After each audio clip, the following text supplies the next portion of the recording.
Oh, Dmitiro Spilka tuh ya? Kenapa?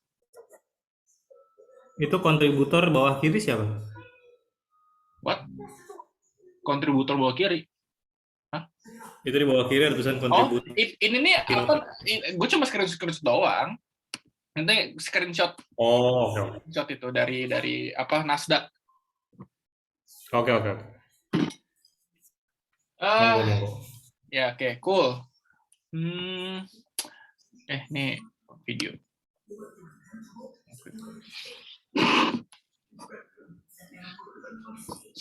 Apa ya? Ini nih apa namanya? eh ini kita kita ngebahas ini gara-gara ini ya. Apa namanya Gozali ya? Enggak, sebenarnya gue bahas ini bukan gara-gara ini kan.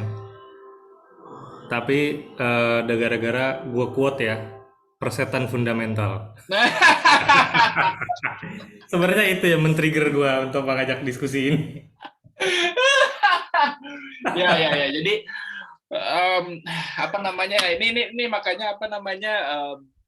Nanti nanti apa namanya bakal ada ininya kok bukti-bukti portfolionya coba ya.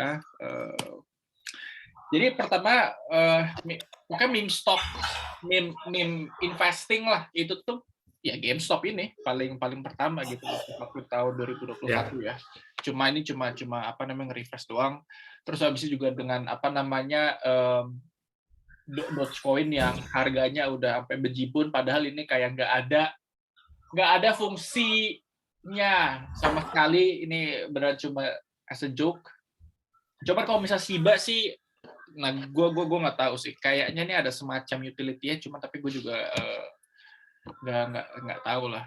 Tapi ya apa namanya ya ini juga naik jadi berapa puluh ribu persen apa yang pokoknya waktu itu gue sempet juga story lah, ya itu karena karena ini juga lah komunitasnya juga gitu.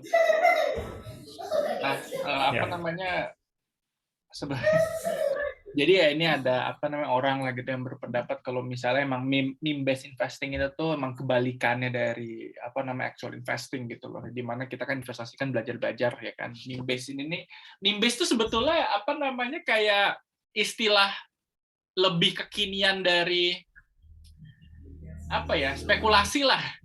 Dulu tuh kan apa namanya Oke. kayak em, apa ya kalau misalnya di kasusnya intelligent investor gitu loh, itu kan apa namanya orang tuh kayak bisa bisa beli saham kan hanya karena apa namanya kayak dengar obrolan dari mana lah kayak gitu-gitu. Nah sebetulnya itu diamplifikasi aja gitu dengan adanya ya internet kayak gitu aja Ya. sebetulnya sih.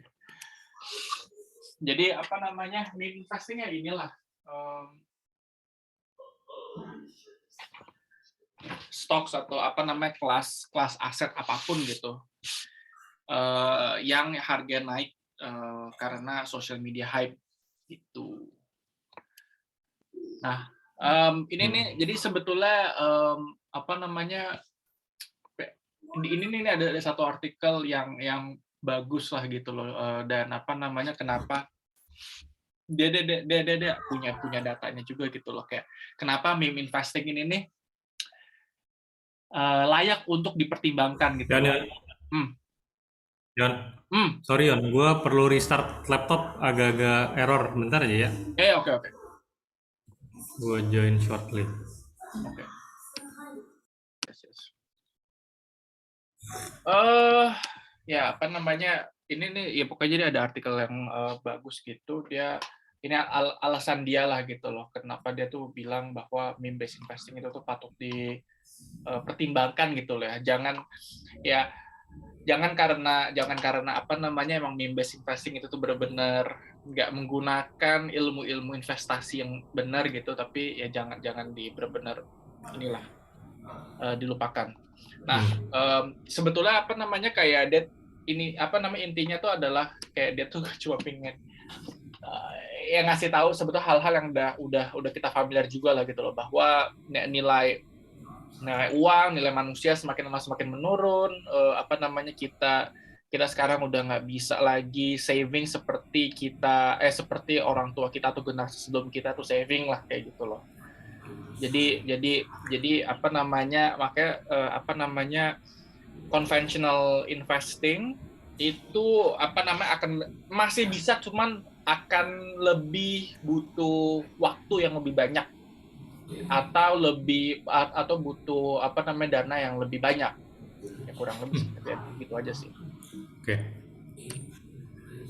Nah, ini nih jadi apa namanya apa kayak contoh kalau misalnya incorporate apa namanya itu moonshot portfolio gitu. Jadi untuk yang regular growth portfolio ini nih kalau misalnya jadi gini, kalau kalau apa kata-kata si Ben Graham kan ada namanya tuh intelligent speculating ya gitu loh. Mana kita tuh cuma menghabiskan 10% untuk berspekulasi lah kayak gitu. Ya. Nah, di moonshot portfolio ini nih dia cuma tunjukin apa namanya 5%.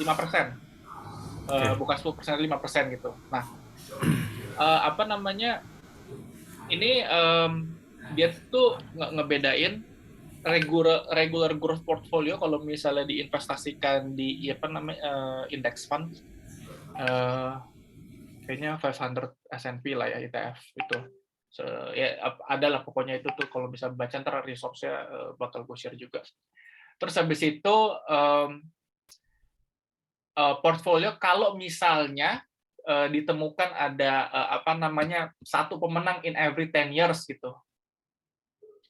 Nah, terus habis itu kalau misalnya ditemukan apa namanya satu pemenang in every 5 years. Nah, kalau misalnya kayak apa namanya gambling kita atau 5% kita itu tuh bust semua gitu loh. Nah, ya, ini jadi kalau misalnya kayak apa namanya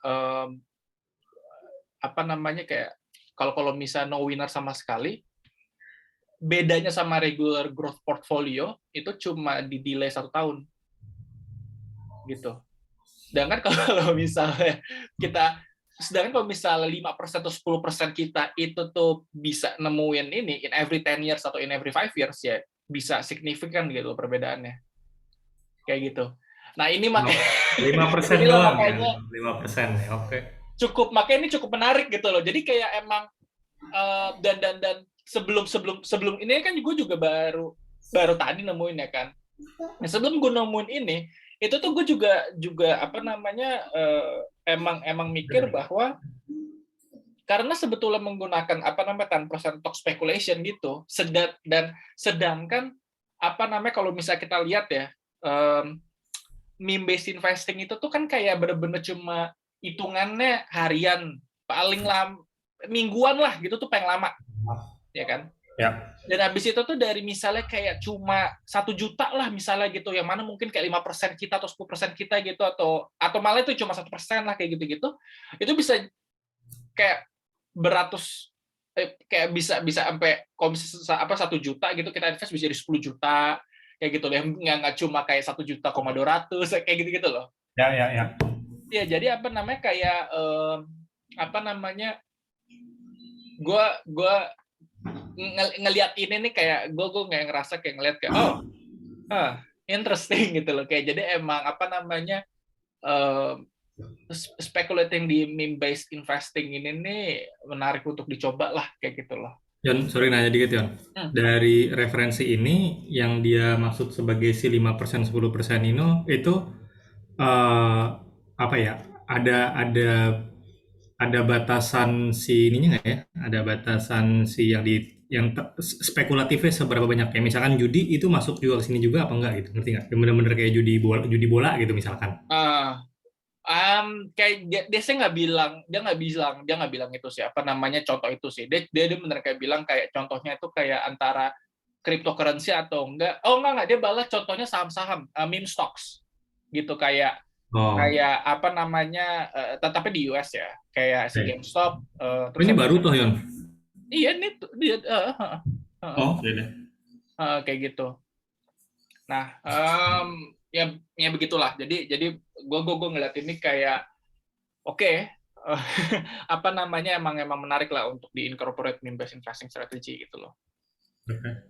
Nah, ya sebetulnya ini apa dan ini yang tadi sempat gue bilang harusnya di awal sih kalau apa namanya meme investing itu tuh ya the greater fool theory lah kayak gitu. Jadi um, apa namanya meme investing itu bukan long term investing intinya kayak gitu. Apa namanya itu ada waktunya dan waktu itu sangat-sangat singkat gitu. Kalau misalnya kita apa namanya kayak case on point inilah Gozali Everyday gitu.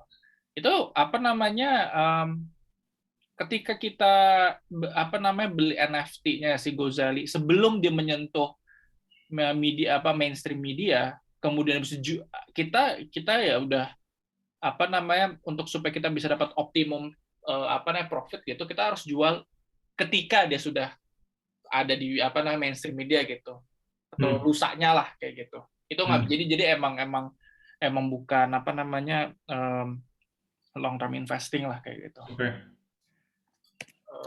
Nah ini nih apa namanya beberapa glosarinya ya.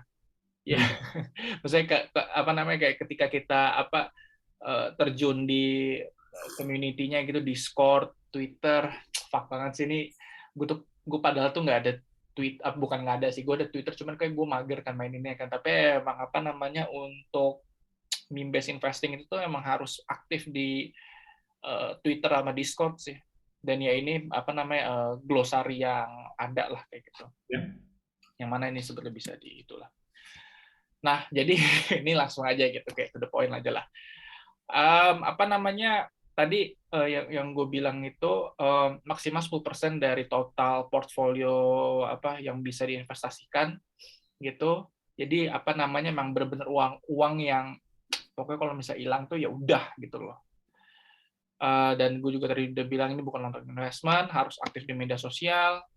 Ini dan ini nih sangat yang nomor 4 tuh sangat berbeda dengan apa yang udah kita pelajarin ya. Kita harus yang mana kita biasa harus kalkulasikan atau apa gini baru kayak nggak usah mikir, invest aja. Begitu pokoknya kayak ada apa namanya kayak komunitas yang kita gabung apa kita terjun gitu lah ini kayak wah ini nih kayak pada mau beli-beli udah langsung aja beli gitu loh. Dan habis itu keluar cepat gitu. Jadi ya begitulah. Ya. Apa namanya? Nah, ini nih jadi paling bottom line gue ya apa namanya untuk di meme based investing ini adalah gue lebih gue akan cenderung untuk berinvestasi ke apa namanya ya meme stocks atau meme coins yang emang murah banget gitu. Soalnya kalau misalnya kayak emang misalnya itu kayak digadang itu misalnya kayak hype atau digadang-gadangkan gitu apa tapi sebetulnya harga itu udah tinggi sebetulnya dia masih tentu kita nggak tahu lah apakah dia tuh masih naik apa namanya bakal naik atau bakal turun gitu loh cuman tapi kayak ya itu lebih beresiko lah gitu loh kayak kemungkinan dia naiknya itu tuh nggak akan setinggi kalau misalnya dia harga dia masih rendah banget kurang lebih kayak gitu jadi makanya kayak apa namanya ya kayak si Gozali Everyday pun juga sebetulnya itu kasus yang pas banget lah gitu. Itu tuh emang meme based investing gitu. Nah ini tadi apa ini nih untuk ini nih gue ada nemuin lagi gitu meme coin investors yang mana ini lebih teknikal lah gitu. Kalau dia emang apa namanya coba apa namanya harus spot juga lah gitu loh kayak project goals-nya juga kayak gitu. Yang mana ini nanti bakal ada apa bakal gue share juga lah apa namanya resource gitu. Cuman kalau misalnya kayak bisa gue apa namanya boil down kurang lebih kayak gini lah kayak gitu. Gue juga baru tahu yang nomor 2 itu ternyata a thing ya. Jadi apa gue juga belum apa namanya untuk cara ngeceknya juga apa namanya ada di artikel yang mana ntar bakal gue share juga lah. Terus habis itu cek the transparency and audit status of meme projects. Ini apa namanya gue juga baru tahu bisa ada inilah. Nah tapi kalau misalnya dari gue ya ini kalau misalnya kayak apa namanya kayak baca ini atau apa namanya kayak mencoba untuk ini legit atau enggak gitu ya sebetulnya it defeats the purpose of meme based investing gitu yang mana invest dulu, mikir nanti gitu loh. Ini kayak sama aja kayak kita menganalisis apa namanya project-projectnya investasi pada umumnya lah kayak gitu. Ya. Ya jadi emang ya intinya apa namanya sebab ya balik ke sini lah gitu kayak apa namanya komunitasnya ada jalan terus habis itu kita udah harus ready dengan uangnya hilang. Kurang lebih kayak gitu. Apa namanya ya ini ntar pokoknya bakal gue share aja lah apa namanya link untuk ininya. Ya. Oke, dah demikian. Cool. Gua ini apa namanya? Gua ini sih lumayan tadi yang lumayan menurut gua make sense ya tadi ya si Moon Moon apa tadi? Moonshot Moonshot portfolio. investing gitu ya. Karena there's a logic behind that yang bikin gua oh ya why not gitu kan. Iya. Itu kayaknya itu yang titik masuk lu kayaknya di situ kemarin ya. Iya. Gitu. Oke. Terus gue penasaran ini sih, Hani dengerin nggak ya? Gue penasaran efeknya terhadap ekonomi ya, kali ya. Maksudnya kayak ya ini kan perputaran kapital kan jadi aneh ya. Jadi maksudnya ada anomali lah, di mana kapital berputar gitu. Terus efek jangka panjangnya apa gitu? Efek Eh, jangka panjangnya. Hmm. yang kepikiran. Kalau gue komentar dari sisi kripto secara keseluruhan ya. Maksudnya nggak cuman NFT-nya tok, nggak cuman apa. Ini kan meme ya, spesifik topiknya hari ini sebenarnya kan meme based. Cuman kalau gue komen lebih ke di sisi kripto secara keseluruhan dan entry point gue akan mulai ngomong dari Tether Chatter, gitu. oke. Karena tadi pertanyaannya kan eh, efeknya ke ekonomi. Karena kan perputaran uang di kripto ini kan makin gede kan. Ya makin orang makin tertarik sama kripto, yang masuk ke sana juga makin banyak. Dari yang tadinya nggak peduli, sekarang udah mulai ngerti Ya, gitu. ya. Nah, contoh Tether aja deh. Tether itu kan supposed to be stable coin, which is harusnya satu USDT itu di backup dengan satu US dollar somewhere. Mereka punya kayak semacam brankas yang supposed to be memiliki tuh Tether-nya itu gitu. Ada tuh simpenan duitnya yang nge-backup itu. Tapi sampai detik ini itu tidak pernah diaudit dan tidak pernah dicek. Gitu. Jadi in a sense bilang bahwa maksudnya to some extent kita tuh nggak pernah tahu itu tuh bener apa enggak. Bisa aja ini semua tuh kayak bubble yang tiba-tiba ntar bisa burst aja gitu. Seremnya tuh udah cuma di situ. Karena sebenarnya kalau kita ngomongin kayak kripto itu kan sebenarnya berdasarkan perception aja kan. Oh, gue perceive ini ntar bakal naik, ya udah gue invest. Gitu. Karena kan semuanya apa ya, beda sama kalau kita ngomong aset investasi yang standar yang biasa yang stok itu ada surat berharganya, ada perusahaannya pula gitu kan. Adalah bisa dikuantify, kita bisa hitung gitu loh. Tapi kalau kripto tuh agak-agak susah mau menganalisa di bagian dalamnya itu gimana gitu. Jadi aset back-nya apa nih? Nah, kalau yang kripto biasa aja kita masih susah untuk mengkuantify itunya, apalagi yang meme base itu mah udah nggak pakai dipikir, itu udah kayak ya udah kayak yang tadi tuh tipsnya Mas Yang benar, maksudnya ya udah entry cepet keluar cepet, siapa yang terakhir udah dia yang pegang hot potato-nya udah gitu doang. Gitu. Jadi kalau efeknya ke ekonomi, misalnya ternyata ini semua is only a huge scam atau a huge fraud gitu kan, terus lama-lama ini kan cuma matter orang percaya atau tidak. Kalau lama-kelamaan apa ya luntur ya duit yang hilang juga gede juga gitu doang sih. Kalau dari sisi blockchain-nya sendiri gue percaya banyak use case-nya dan bagus ya blockchain-nya. Tapi kalau kriptonya, nah ini yang masih harus di apa harus dikuatin lagi lah gitu. Berarti kan intinya kan gini kan, kalau memang ya ini sama misalkan kita ngeliatnya ini sebagai bubble gitu ya. Once the bubble pop kan basically cuma ada perpindahan kapital aja dari yang sedikit tapi banyak dari masyarakat ke whoever have the power gitu kan. Berarti kan ini kan memang akan mendorong inequality of capital sama inequality of power semakin besar. Intinya kan gitu ya. Iya. Dan itu not something new berarti sebenarnya kan. Iya sih. Itu sebenarnya ya same shit different technology atau different Betul, things saja gitu kan. betul.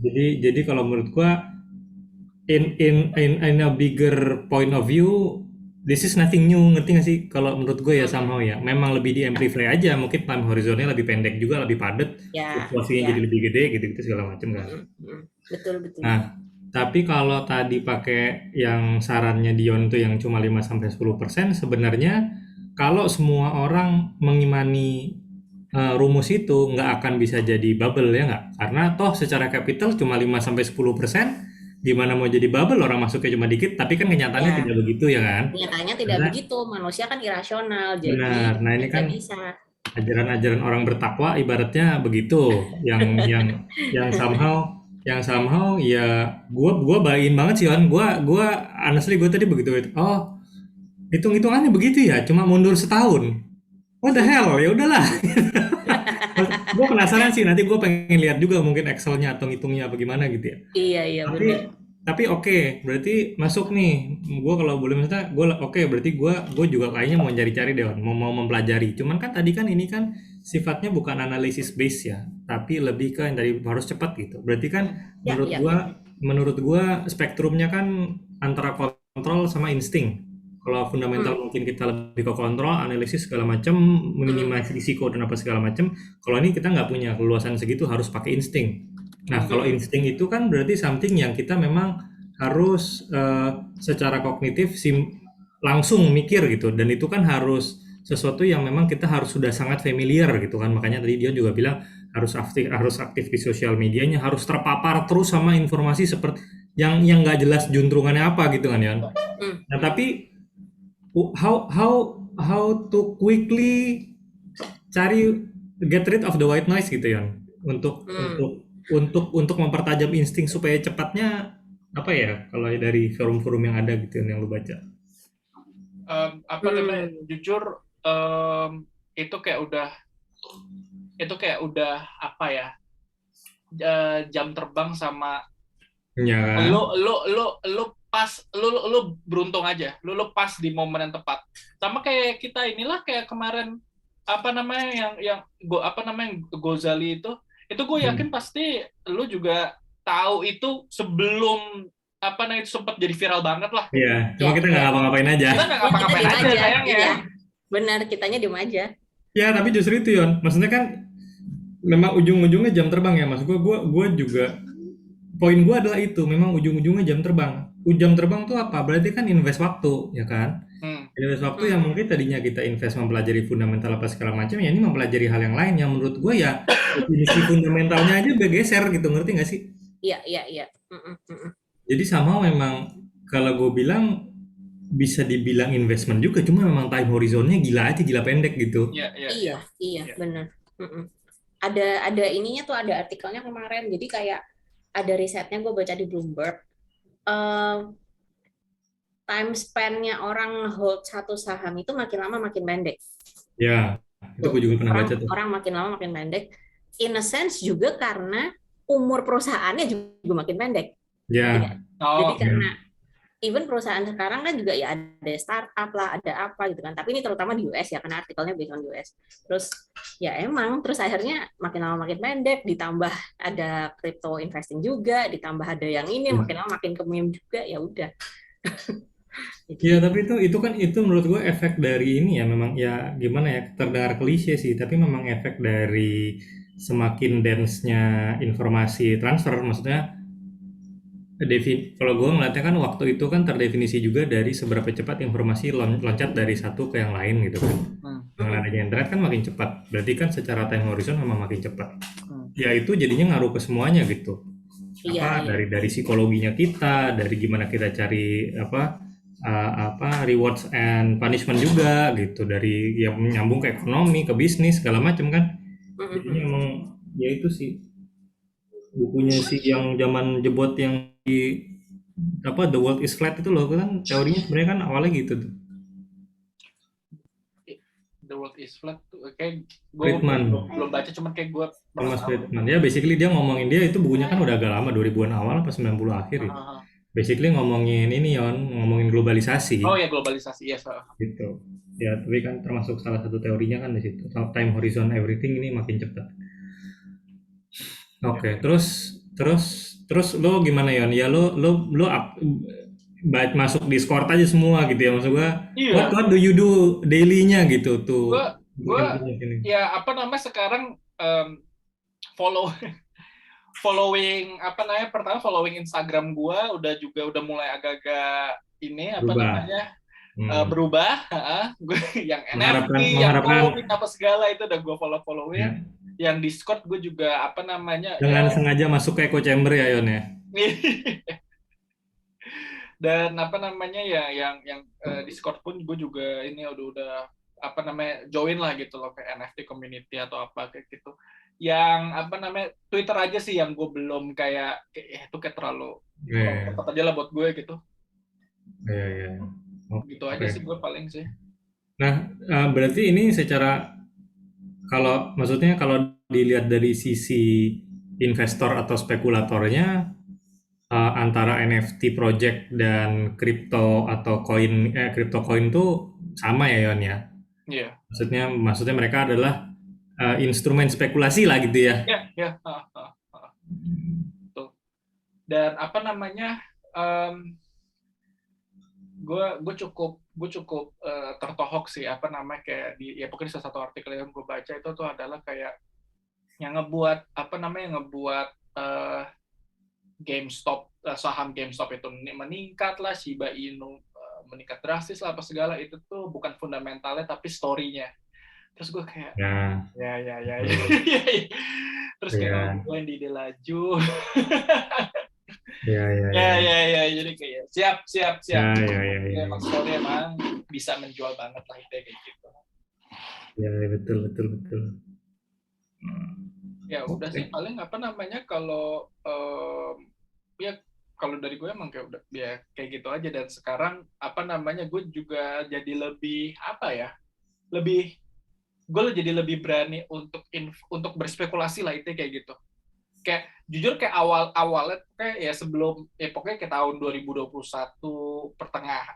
pertengahan lah kayak gitu sampai kuartal 3 lah malah gitu gue kayak masih berpikir bahwa kayak ya gue mau spekulasi paling ke apa sih kayak ke saham IPO gitu misalnya kayak gitu. Maksudnya kayak ya. ada gitu loh fundamentalnya. Kalau ini sekarang kayak ya siap. Ya gue siap untuk ngebeli foto-foto Gozali kalau misalnya dia jualan lagi kali.